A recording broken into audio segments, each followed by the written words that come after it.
अपना प्रदेश उत्तराखंड में आपके साथ मैं हूं श्वेता एस त्रिपाठी। हरिद्वार से बीजेपी के विधायक मदन कौशिक ने मंगलवार को एक बार फिर कानून व्यवस्था का मुद्दा उठाया और सदन में चर्चा कराने की मांग की, जिस पर सरकार की तरफ से कानून व्यवस्था के मुद्दे को विस्तृत बताया गया। लेकिन बीजेपी विधायक ने साक्ष्य पेश किए कि इस तरह के विषयों पर पहले भी सदन में चर्चा हुई है, जिसके बाद पीठ की तरफ से भरोसा दिया गया। हालांकि सरकार की तरफ से कहा गया है कि सदस्यों को बजट भाषण में बोलने के लिए वक्त दिया गया था।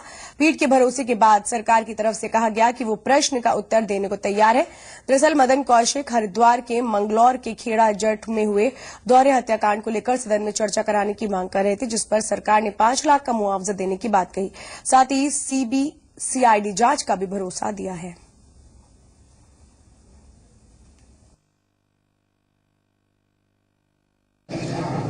कल हम लोगों ने कानून व्यवस्था में जो विषय लेकर आए थे, सरकार ने ये कहा था कि कानून व्यवस्था का विषय बजट सत्र में और सामान्यतः किसी एक विषय पर होना चाहिए। कानून व्यवस्था वाइड है, इसलिए उसको सदन में नहीं रखा जा सकता। मैंने आज सारे प्रमाण प्रस्तुत किए। जब बजट भाषण चलता है या कोई इस प्रकार, उस समय पूरी आजादी होती है सम्मानित सदस्यों को कि वो कानून व्यवस्था पर खूब जमकर बोले और जितनी देर उनके लिए अलॉटेड हो उतनी देर में बोले। और ये बात जो उठा रहे हैं माननीय कौशिक जी, वो विद्वानों उन्हें खूब मालूम है कि जब राज्यपाल का अभिभाषण पर वो विशेष रूप से कार्य स्थगन के माध्यम से इसे उठाना चाहते हैं। आज अध्यक्ष जी ने कह दिया ठीक है, हम आपको कल इजाजत दे देंगे, तो ठीक है, उनकी मांग मान ली गई, हम उसका जवाब दे देंगे। और उधर सदन में देहरादून के एफआईआर में गुलदार के आतंक का मुद्दा भी गूंजा, जिस पर वन मंत्री का कहना है कि गुलदार को मार गिराया गया है। उनके मुताबिक समस्या अभी भी खत्म नहीं हुई है। दिनेश अग्रवाल के मुताबिक पहाड़ों पर गुलदारों की संख्या बढ़ी है, जिससे संघर्ष बढ़ा है। वन मंत्री का कहना है कि उन्होंने केंद्र को पत्र लिखा है, गुलदार दूसरे प्रदेशों में भी शिफ्ट किए जाएं, तो वही पहाड़ों पर झाड़ियां काटने में भी केंद्र मदद करे, ताकि गुलदार मानव संघर्ष कम किया जा सके। अभी वर्तमान में घटना हुई थी एफआरआई परिसर की है। इसमें तुरंत गुलदार को मारने के आदेश दिए गए थे और कल गुलदार को रात मार भी दिया गया है। लेकिन अभी हम ये कहते हैं कि समस्या का निदान हो गया, पूर्णतः ये अभी ऐसा कहना उचित नहीं होगा। और राज्य सरकार ने कुछ अपनी तरफ से पहल की है। हम केंद्र सरकार को भी ये एक पूरा योजना बनाकर दे रहे हैं कि गुलदारों को यदि राज्य से कहीं दूसरी जगह स्थापित किया जा सके तो उसके लिए केंद्र हमारी मदद करे। जो हमारी चारों तरफ झाड़ियां हो गई हैं, उनको काटने के लिए केंद्र हमारी मदद करे।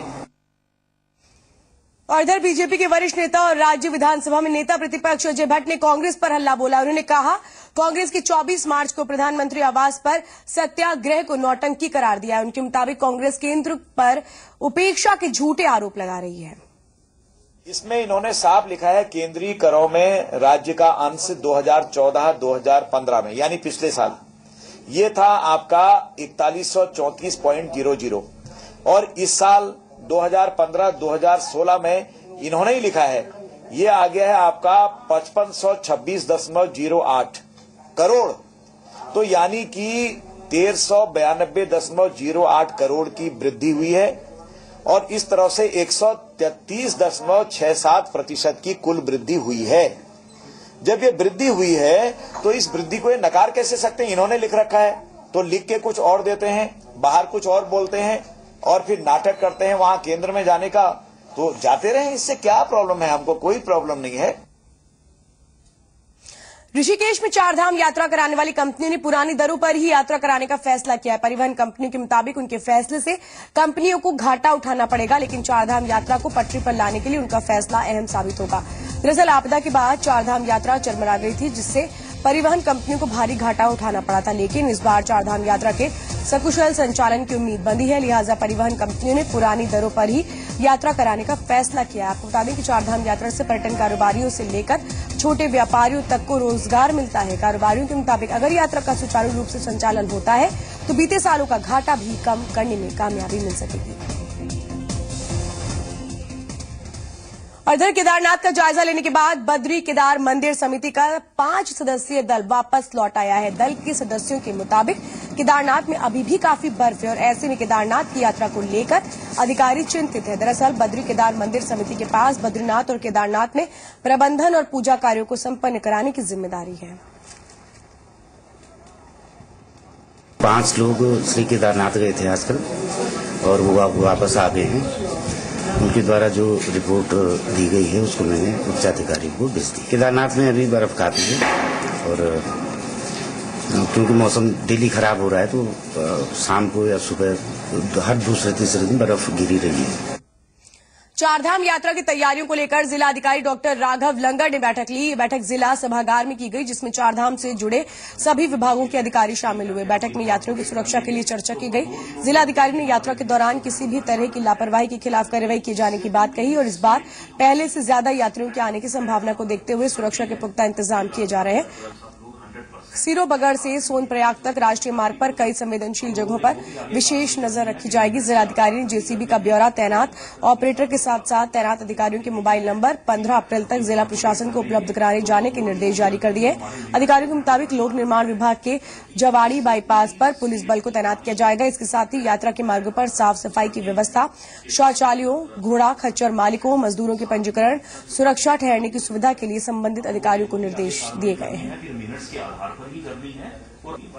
लगभग 1 माह ही बच गया है यात्रा प्रारंभ होने में, तो उसमें अब विभागों की क्या उसमें जो है वो अभी तक क्या कार्रवाई हो गई है, कौन सी अभी कार्रवाई गतिमान है और कुछ ऐसे प्रकरण भी हो सकते हैं जिस पर शासन स्तर से इनको या विभागाध्यक्ष से स्वीकृतियां प्राप्त नहीं हुई हैं, तो स्तर से यहाँ शासन को संदर्भित किया जाएगा। इसके साथ साथ आज माननीय मुख्यमंत्री जी द्वारा 7 बजे चारधाम यात्रा की तैयारियों के संबंध में वीडियो कॉन्फ्रेंसिंग भी आहूत की गई है।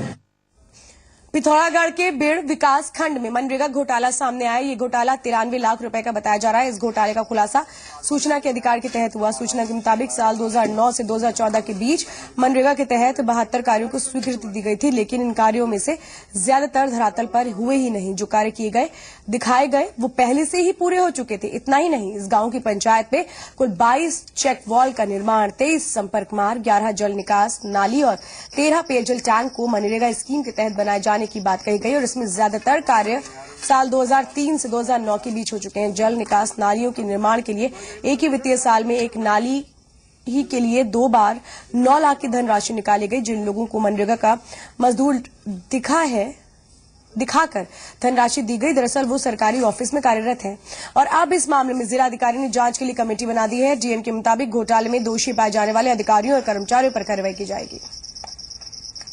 मनरेगा के अंतर्गत कार्यदायी जो संस्थाएं हैं वो ग्राम स्तर पर ग्राम प्रधान और ग्राम सभा होती है। उसके लिए जहां भी शिकायतें आई हैं उसके लिए मैंने मुख्य विकास अधिकारी को और डीपीआरओ को जांच के लिए बोला है। जांच करने के उपरांत कार्रवाई की जाएगी। श्रीनगर से सटे कीर्तिनगर के मलेथा गांव के लोग एक बार फिर आंदोलन की राह पर हैं। दरअसल गांव के लोग लंबे वक्त से स्टोन क्रशर का विरोध कर रहे हैं, लेकिन नतीजा सिफर ही रहा। दरअसल ग्रामीणों ने इलाके में 5 स्टोन क्रशर के विरोध में बीते साल अगस्त में आंदोलन किया, जिसके बाद जिलाधिकारी ने स्टोन क्रशर की अनुमति को रद्द कर दिया था। लेकिन जब स्टोन क्रशर मालिक कोर्ट पहुंचे तो मामला उनके पक्ष में गया, जिसके खिलाफ एक बार फिर ग्रामीण एकजुट हुए हैं और आंदोलन हुआ है। इसके बाद सरकार ने 4 स्टोन क्रशर के शासनादेश को रद्द कर दिया, लेकिन एक बार फिर स्टोन क्रशर मालिक कोर्ट में पहुंच गए, जिस पर अदालत ने प्रदेश सरकार के शासनादेश को असंवैधानिक करार दे दिया है। ग्रामीणों का कहना है कि मलेथा ऐतिहासिक गांव है और वो इसे बर्बाद नहीं होने देंगे, लिहाजा आंदोलन के साथ ही अदालत का भी दरवाजा खटखटाएंगे। सरकार हमारी कोई सुन नहीं रही है।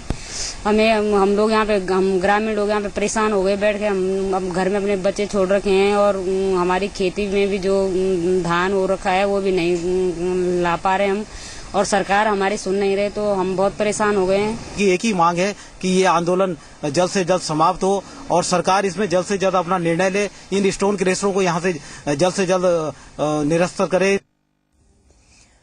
चमोली के गैरसैंण सामुदायिक स्वास्थ्य केंद्र चिकित्सकों की कमी से जूझ रहा है, जिससे मरीजों को बेहद दिक्कतें हो रही हैं। दरअसल प्रदेश सरकार ने देहरादून के सील नर्सिंग होम के साथ गैरसैंण के सरकारी चिकित्सालय को संचालित करने का करार किया था, जिसके तहत 12 चिकित्सकों की तैनाती होनी थी, लेकिन महज 7 चिकित्सकों की ही तैनाती हो पाई है, जिससे सर्जन की तैनाती नहीं हो पाने से ऑपरेशन नहीं हो पा रहा है। लोगों के मुताबिक सील नर्सिंग होम से करार के बाद भी मरीजों को 100 किलोमीटर दूर कर्णप्रयाग का रुख करना पड़ता है। उधर मुख्य चिकित्सा अधिकारी का कहना है कि गैरसैंण में स्वास्थ्य सेवाओं को बेहतर करने की कोशिशें की जा रही हैं।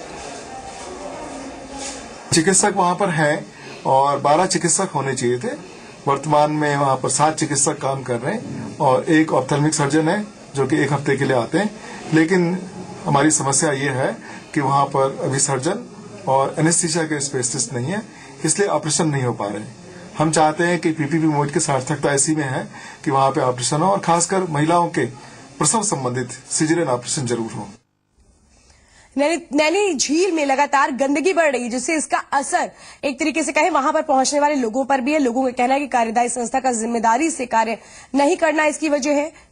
दरअसल नैनी झील जहां सैलानियों को आकर्षित करती है, वहीं पूरे शहर में पेयजल की आपूर्ति करने का भी जरिया झील ही है। बावजूद इसके झील में गंदगी बढ़ रही है। हालांकि प्रशासन का कहना है कि झील की साफ सफाई के लिए जरूरी कदम उठाए जा रहे हैं।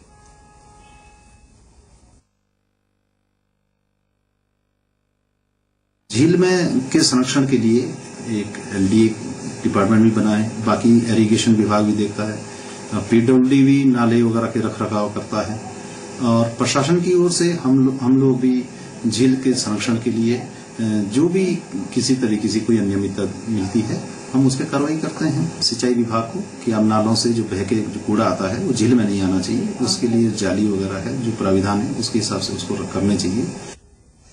श्रीनगर स्थित जल विद्युत परियोजना की कार्यदायी संस्था जीवीके का एक कर्मचारी 100 फीट ऊंची पानी की टंकी में चढ़ा हुआ है। दरअसल कर्मचारी की जमीन को जल विद्युत कंपनी ने अधिग्रहित किया है। कर्मचारी का आरोप है कि कंपनी ने उसे न ही स्थायी नौकरी दी और न ही जमीन का मुआवजा दिया। उसके मुताबिक वो कंपनी में बीते 6 सालों से अस्थायी नौकरी कर रहा है और उसके मुताबिक अगर उसकी मांगे नहीं मानी गई तो वो पानी की टंकी से कूदकर अपनी जान दे देगा। उधर प्रशासन मौके पर मौजूद है और कर्मचारी से बात करने की कोशिशें की जा रही है, जबकि जीवीके की कंपनी की तरफ से कोई भी अधिकारी मौके पर नहीं पहुंचा है। कपिल जी मीडिया संवाददाता हमारे साथ है। कपिल, ये बताइए कि 6 साल से ये एक तरह से कहे कि कॉन्ट्रैक्चुअल बेसिस पे नौकरी कर रहा है, इसकी मांगे नहीं मानी गई, एक तरफ अधिकारी भी नहीं पहुंचे हैं, आखिर क्यों नहीं कंपनी इस पर जवाब दे रही है? वहां पर कोई अधिकारी भी नहीं पहुंचा अब तक। चलिए दोबारा जुड़ने की कोशिश करेंगे। बहरहाल आपको बता दें कि श्रीनगर स्थित जल विद्युत परियोजना की कार्यदायी संस्था जीवीके का ये कर्मचारी है जो 100 फीट ऊंची पानी की टंकी में चढ़ा हुआ है। चलिए खबरों के सिलसिले को आगे बढ़ाते हैं, बात करते हैं खटीमा की। खटीमा वन विभाग के दफ्तर पर पचौरिया और आसपास के ग्रामीणों ने प्रदर्शन किया और आरोप लगाया कि वन रेंज में बने खेल के मैदान पर भूमाफियाओं ने कब्जा कर लिया, जिसकी शिकायत वो कई बार अधिकारियों से कर चुके हैं, लेकिन विभाग आंखें मूंदे हुए है। ग्रामीणों के मुताबिक भूमाफिया खेल के मैदान पर खेती कर रहे हैं, लेकिन अधिकारी कोई कार्रवाई नहीं कर रहे। ग्रामीणों ने उग्र आंदोलन की चेतावनी दी है। उधम सिंह नगर के बाजपुर तहसील कार्यालय का अपर आयुक्त कुमाऊं जगदीश कांडपाल ने निरीक्षण किया और इस दौरान कांडपाल ने अधिकारियों को दफ्तर में दिखी खामियों पर फटकार लगाई। उन्होंने अधिकारियों को चेतावनी देते हुए कहा कि इन्हें जल्द दुरुस्त किया जाए। वहीं उन्होंने कोर्ट में लंबित पड़े मामलों के जल्द निपटारे के निर्देश दिए हैं। उत्तरकाशी नगर पालिका के सभासदों का धरना खत्म हो गया है। सभासदों का ये धरना टेंडर निरस्त किए जाने को लेकर था, जिस पर पालिका अध्यक्ष ने सभी टेंडर निरस्त कर दिए। दरअसल पालिका क्षेत्र में 4 करोड़ 56 लाख रुपए की लागत से नालियों और सड़कों का पुनर्निर्माण होना है। सभासदों का आरोप है कि पालिका ने गुपचुप तरीके से टेंडर कराकर अपने चहेतों को इन कार्यों का जिम्मा दिया। अल्मोड़ा में कृषि उत्पादन को बढ़ावा देने की कवायद तेज हो गई। दरअसल फसलों के उत्पादन में भौगोलिक परिस्थितियों का खासा ख्याल रखा जाएगा। कृषि अधिकारी के मुताबिक केंद्र की योजना के तहत किसानों को फसलों से संबंधित जानकारी दी जाएगी। साथ ही आलू, दाल, धान, गेहूं और मडुआ के किसानों को उत्तम बीज मुहैया कराए जाएंगे। पहाड़ों पर ग्रामीण डाक सेवकों की हड़ताल 8वें दिन भी जारी रही, जिससे लोगों को खासी परेशानियों का सामना करना पड़ा। दरअसल डाक सेवक स्थायी नियुक्ति समेत 3 सूत्रीय मांगों को लेकर हड़ताल पर है। डाक सेवकों ने अपनी मांग के समर्थन में प्रदर्शन भी किया। संघर्ष करो, हम तुम्हारे साथ हैं, इनकलाब जिंदाबाद। और करते कुछ खबरों का खबर एक नजर में। नैनीताल हाईकोर्ट ने 3 प्रमुख निगमों में निदेशकों की नियुक्ति को लेकर प्रदेश सरकार को नोटिस जारी किया है और 2 हफ्ते में जवाब दाखिल करने के लिए कहा है। अल्मोड़ा में एसपी ने पुलिस अधिकारियों के साथ बैठक की और जिले में बढ़ रहे अपराध पर लगाम लगाने के निर्देश दिए। हरिद्वार में कांग्रेस सेवा दल के कार्यकर्ता अनशन पर बैठे। कार्यकर्ताओं ने केंद्र सरकार पर वादा खिलाफी का आरोप लगाया। उनकी मांग है कि पुरकाजी लक्सर मार्ग को राष्ट्रीय राजमार्ग घोषित किया जाए। श्रीनगर में ध्वनि प्रदूषण को रोकने की कवायद शुरू हो चुकी, जिसके लिए प्रशासन और पालिका दोनों मिलकर काम करेंगे। इस सिलसिले में गढ़वाल विश्वविद्यालय के कार्यक्रम में मसौदा जारी किया जाएगा। देहरादून और नैनीताल के बिंदु खत्ता गांव के लोगों ने विधानसभा का घेराव किया। ग्रामीणों ने बिंदु खत्ता गांव को नगरपालिका बनाए जाने का विरोध जताया। और इस बुलेटिन में बस इतना ही। आगे भी खबरों का सिलसिला लगातार जारी है।